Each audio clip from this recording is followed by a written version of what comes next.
Welcome back to the Sox Machine Podcast. All right, so Vegas has released their projected win totals that anyone in the country that lives in a state where sports betting is legal can place bets on. And this is that time of period, Jim, where Vegas puts out their projected win totals.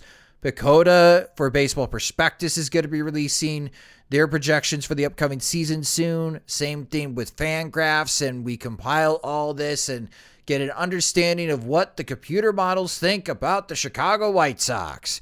So Vegas starts, and there are two different win totals. Caesars has the White Sox win total at 84.5, so you could bet over or under on that total.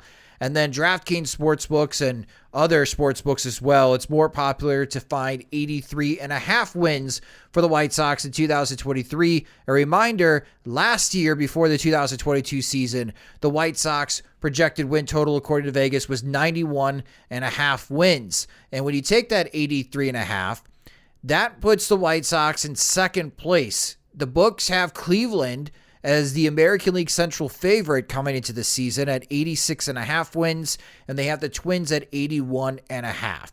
So, Jim, I'm not asking you over under, but if the Vegas sports model, which is created to generate as much money as possible and be convincing enough to have people place bets on either side, when you see 83.5 wins as the over-under, how do you feel about that total? Reasonable. I think, I'm not a betting man myself, but I do enjoy over-unders a little bit in terms of just like helping me think like in terms of if I had to, what would I pick? I wouldn't feel good about putting money on it. And it's not my thing, but at least it's something that helps me crystallize my thinking a little bit. So when I saw the number, I thought like, yeah, that's fair. Like that's pretty good. That doesn't feel obvious. Like it feels obvious if a bunch of best case scenarios hits, or not even best case scenarios. Like I would say like, as we talked about with pass fail, like healthy or not, just around or not when it comes to, certain players like Luis Robert and Eloy Jimenez, like, the whole thing about Jimenez, Anderson, Robert, Moncada, not playing in the same lineup. Like, if they play, 100 plus games in the same lineup, then yeah, I think that number feels right / easily surpassable, but it does include the risk of them not doing that because they haven't done it. So yeah, kind of in the ballpark to me.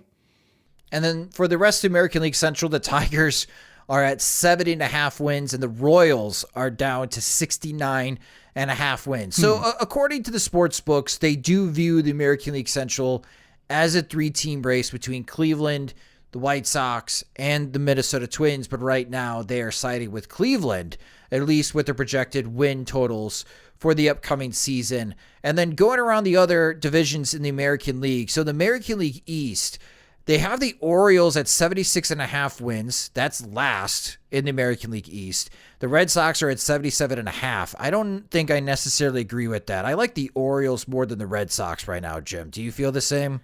I think the Orioles have better vibes going for them, but I also think that, the Orioles have had a pretty disappointing offseason. So I can see them just, not having done enough to bolster their gains. And then they give some back with regression or injury luck or what have you. So I'm a little bit down on the Orioles just because it seems like their attention has been elsewhere. Yeah, it looks like they missed an opportunity this offseason. I thought they would be a lot more active, but the uncertainty in who's actually running the show at Baltimore from an ownership suite, I think has created some problems. But in the top of the American League East, they've got the Yankees at 94.5 wins. They got the Blue Jays at 90.5 wins, so there's a gap there between the Yankees and Blue Jays. And they got the Rays at 88.5 wins. When you move over to the American League West, the Houston Astros have the projected highest win total, according to the books, at 95.5 wins, a win more than the Yankees. The Mariners are at second in the American League West at 87.5, so an 8-game difference between the Astros and Mariners. So the Astros are heavy favorites to win the American League West as the defending champions. The Texas Rangers are projected to have 82.5 wins, and the Angels at 81.5. So the sports books for Vegas think that the American League West could have 4 teams with above 500 records this upcoming year. And the Oakland A's, 60.5, which is a pretty low total. I mention all of these because one activity that I like to do to kind of just gauge where you think the White Sox are within the confines of the American League is stacking up the American League.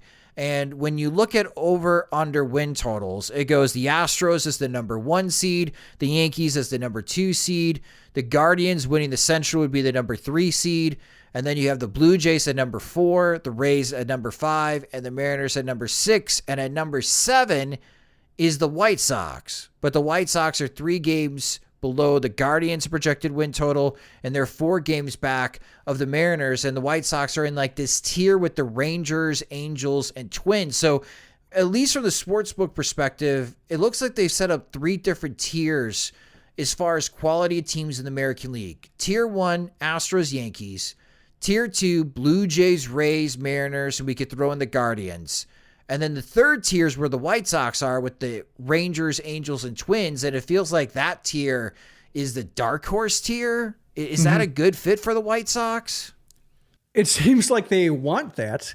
They didn't handle the favorites mantle too well. So given the way that they've run their off season and, the grades that we've been giving them, the D to C minus, which was, prior to the Mike Clevenger news, and now it's looking like, the Athletic had them as the only F.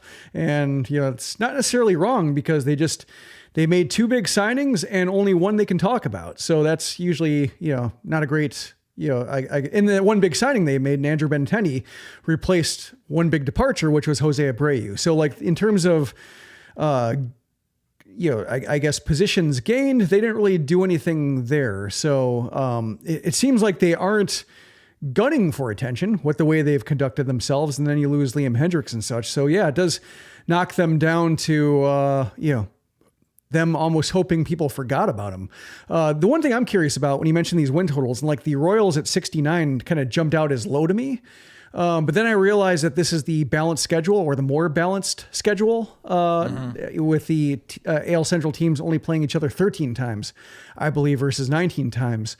And I'm curious for like a team like the Royals or a division like the AL Central, like how that affects wins and losses. I'm curious, like, maybe, I can feed this to Dan Szymborski or something like that when it comes to, ideas for Fangraphs or baseball prospectus. If talk to people we know there just to see, like, are they going to do like can they do a simulation for standings for what it would look like if the AL Central and other divisions played each other 19 times, just to get an idea of like how we might have to adjust it for a few years until we get used to it, because that's one thing I can't quite wrap my head around, just how that's going to affect it. Or like, feel like I could be running at the risk of overstating it, saying like, oh, they have to play the Astros more, they have to play the Mariners more, the Yankees, and then they can't fatten up on 12 more games, the Royals and Tigers. But like, sometimes it doesn't pan out that way.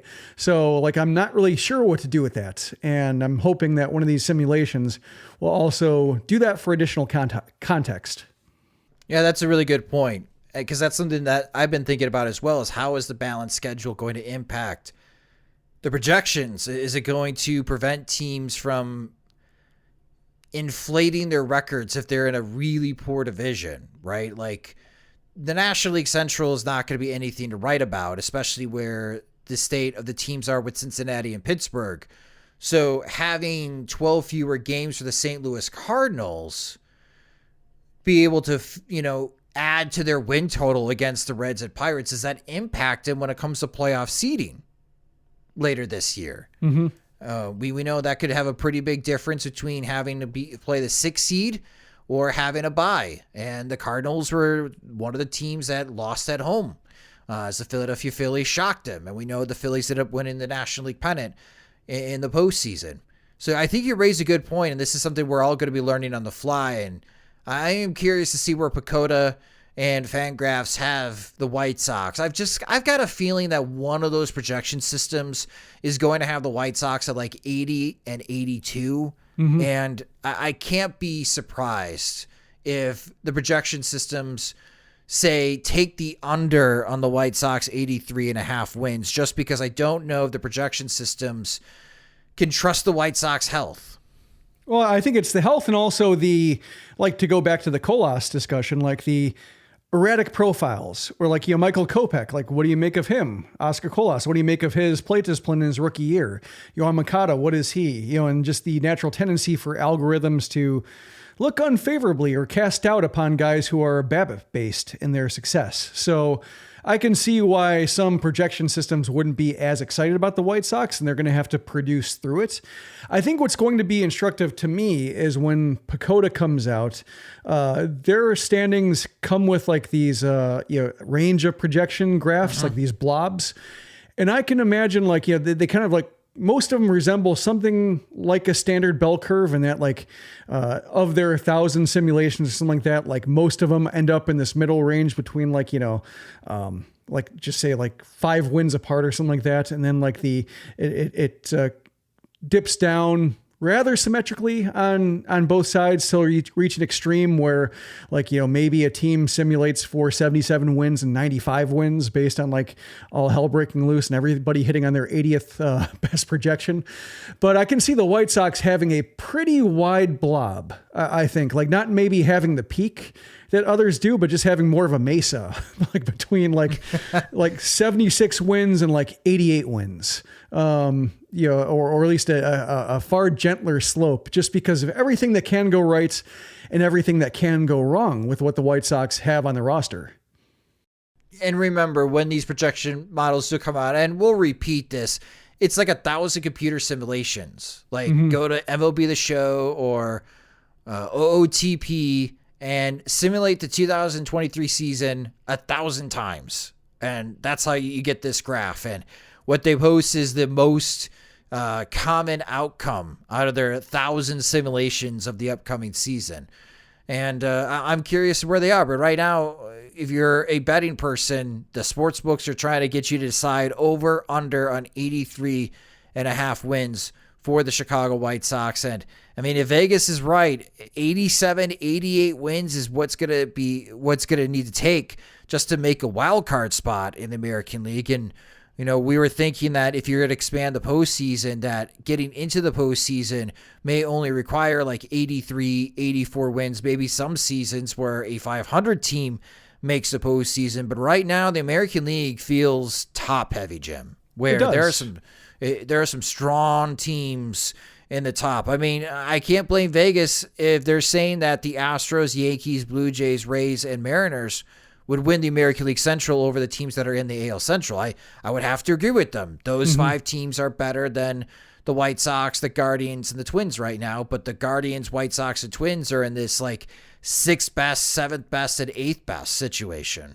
Yeah, it reminds me of the like quote about poker, but I also think about it a lot with just these projections and preseason estimations of just how talent stacks up. And like, if you're looking around wondering where the losses are going to come from in the league, it's you. Just with the White Sox, being unsure. It's like, that's kind of how I look at them right now, is like, we saw that, the air get knocked out of them. We saw a lot of things get knocked out of them last year. And, just, they have to prove that they have the resources, both talent-wise, the resilience in terms of health, and also, with Pedro Grifol, like that, I think a lot of White Sox fans' optimism comes from Tony La Russa being gone, but it also assumes that Pedro Grifol won't make a bunch of rookie year mistakes that resemble somebody like Tony La Russa on the way out, which, could be a case. Like, we don't know anything about Grifol. He's kind of a blank slate right now. So yeah, it's just, there's a lot for them to prove. And I think it's fair that, whatever, I would say anything that comes in like under 84 wins, I would say between like 78 and 84 wins, I can say like, yeah, prove it. Prove you're better than that. Because I guess they did they finished 500 last year, but they were never really better than a 500 team in any points. And they're probably just like, one bad injury away from being, 75 wins, 76 wins, like Jose Abreu going down or something like that, to where like, yeah, they are an also ran, and so they have to prove that they aren't, and here's hoping they do.